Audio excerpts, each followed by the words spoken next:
থেকে উঁচু বিল্ডিং এর টপে উঠেছে। আমি বুঝে গেছিলাম এখান থেকে ফিরে যাওয়া যাবে না। ঠিক আছে, আর একটু। উহ, এই তো, আমি পেরেছি। আমি এখন পৃথিবীর সব থেকে উঁচু বিল্ডিং এর টপে দাঁড়িয়ে আছি। এটা অসাধারণ। বাপরে, কত উঁচুতে আছি! আমার খুব ভয়ও লাগছে।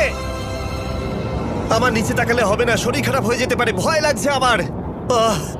স্বীকার করছি, ফেস্টিভ্যালের স্বাদ মাটিতে ভালো লাগে, কারণ মাটিতে আমার পড়ে যাবার ভয় থাকে না, আমি উচ্চতায় ভয় পাই। যখনই আমি আমার কোনো ভয়ের সম্মুখীন হয়েছি, তখন সেটা আমাকে অনেক কিছু শিখিয়েছে এবং মজাও দিয়েছে। এটা করে আমি খুব খুশি হয়েছি। তোমাদেরকেও বলবো, কমফোর্ট জোনের বাইরে এসো, এমন কিছু করো যেটা তুমি সাধারণত করো না। তাতে তোমরা অনেক কিছু শিখবে আর মজাও পাবে। দেখার জন্য ধন্যবাদ। আশা করবো এই ভিডিওতে আমাদের পরিশ্রম তোমাদের ভালো লেগেছে। সবাইকে আই লাভ ইউ।